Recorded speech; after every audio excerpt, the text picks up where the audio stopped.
আসসালামু আলাইকুম। ভূমি মালিকদের জন্য খুবই গুরুত্বপূর্ণ এবং সর্বসাধারণের জন্য আমি মনে করি এটা খুব গুরুত্বপূর্ণ। কেউ যদি একটা জমি ক্রয় করতে যান তাহলে অবশ্যই আপনি যার কাছ থেকে জমিটা ক্রয় করবেন তার কাগজপত্রগুলো ভালোভাবে ঠিক করে চেক করবেন। চেক করার ক্ষেত্রে যদি কোনো ধরনের বায়া দলিল চেক করেন তাহলে কি কি বিষয় আপনার ভালোভাবে দেখা প্রয়োজন। 1 নাম্বার দলিল নাম্বার। দলিলের উপরে ডান পাশে কিন্তু এই দলিল নাম্বারটা লেখা থাকে। এরপর দলিলের ক্রমিক নাম্বারটা দেখবেন। দলিল নাম্বার একটা, দলিলের ক্রমিক নাম্বার হচ্ছে আরেকটা। দাতা গ্রহীতার নাম ঠিক আছে কিনা দেখবেন। দলিলটার প্রকৃতি কি, আসলে কি কোন ধরনের দলিল, সেটা কি দান দলিল, হেবা দলিল কিংবা সাবকবলা দলিল, যে কোনো দলিল, এগুলো আপনি ভালোভাবে দেখবেন। আর 5 নাম্বার হচ্ছে আপনার জমি শ্রেণী দেখবেন, আসলে জমি শ্রেণীটা কীরকম। আর তারপর হচ্ছে আপনার এই দলিলের দাতা বিক্রেতার এনআইডি কার্ড নাম্বার, তারপর সম্পত্তির তফসিল মানে দলিলের তফসিল যেটা বলা হয় এটা, আর জমির সহদ্দি আর দাতা গ্রহীতার ছবি দেখবেন। তারপর জমির সাবেক এবং হাল খতিয়ান বা এবং দাগ নাম্বারগুলো ভালোভাবে চেক করবেন।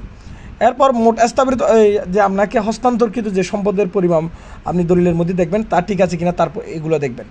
তারপর আপনার মালিকানার ইতিহাস, অন্ততপক্ষে 25 বছরের মালিকানার ইতিহাসগুলো আপনি ভালোভাবে যাচাই করে দেখবেন। তারপর কৈফিয়ত কলাম, অত ভুল হলে কৈফিয়ত আছে কি না সেটা ভালোভাবে দেখে নেবেন। বাইয়া ও পিঠ দলিল নাম্বার, সাবেক মালিকের দলিল নাম্বার, কোনো ধরনের রেফার দলিল কিংবা বাইয়া দলিল আছে কিনা এগুলো দেখবেন। মালিকানার হারাহারি অংশ, যার অংশ নির্ভুলভাবে থাকতে হবে। মৌজার নাম, হাত নকশা, সম্পত্তির বাজার মূল্য এবং জমির রেজিস্ট্রেশনের তারিখ।